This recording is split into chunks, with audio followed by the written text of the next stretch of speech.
Hello everyone, welcome back. Patrick here. Today I'm bringing you a new tutorial. This tutorial is going to be focusing on the line dash material and the line basic material.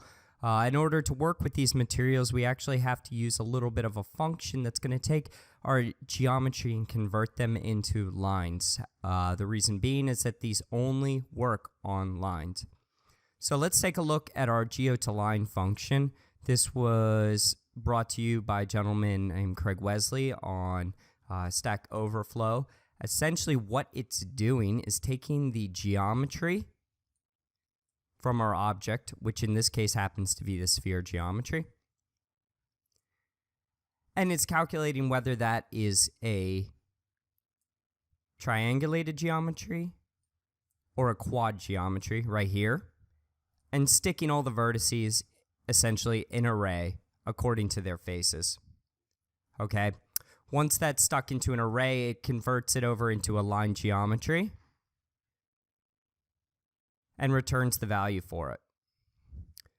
Now, if you take a look up here, you'll see that we're calling that function the geo2line and sticking the sphere geometry in here and creating a line right here, new 3 line. Okay. You'll see we also have to add the line pieces function right here. The reason being for that is that otherwise it's going to connect vertices throughout this interior portion right here. So you need this 3.line pieces in order to do so. If you leave that out and let's say this geometry was a square, you would have lines going through the center of it. Now you think, oh, what's the difference between this and a wireframe? Well, we can actually impact the parameters of this, such as the gap size, the line width, the scale, and the dash size. Now, looking through the actual documentation on it, it says that the line width is actually not a value you can change on a Windows operating system, which I'm using right here. So we're not going to be able to actually look at this. But I'm going to reload this scene just so you can kind of see what the heck this thing does that I've created. Alright, so what I've essentially done is created an animation that varies the dash size. And the gap size is something else that we can control. Now this animation is going from 0 to 1. And then going the exact opposite directions from 1 to 0 and back and forth and back and forth. And what that's doing is it's changing the size of these dashes. So if I refresh this, you'll notice that these are almost small little particles throughout the whole thing. And then we have the gap size, which is the spacing in between those dashes. So let's say if we increase that, we get this really cool effect right here.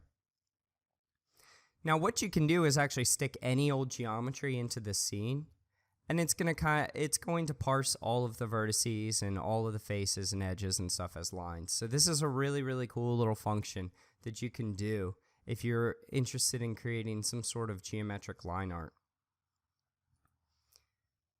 All right, so let's look and see how this works exactly. All right, so again, we've already gone through the rotation and the materials, colors, things like that. So let's just jump right down to the animation, which is the only real tricky part, I believe, in this whole thing. So right here, what you're looking at is a call to our Annie, which basically says that if it's less than 1 and greater than 0, we're going to add plus 0.0001 to it. So, and then we're going to set that value equal to the dash size. And then we're going to call the GUI controls.dash size and set that value equal to the animation. And what that's essentially going to do is run this little counter for us. Okay. Now we say if it's greater than 1, multiply it by -1. All right, why are we multiplying it by -1? Well, because that gives us a negative value.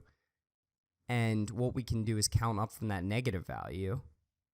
And then instead of setting it equal to that negative value, we can multiply it again back by -1. And it basically reverses the direction that the count is going in. Okay. Now, for that to work, we also have to have another else statement, which completes it, because if it goes above 1 and we reverse it, it's going to fall under this below 1, which means that we need this else statement that finishes that whole animation off. Okay?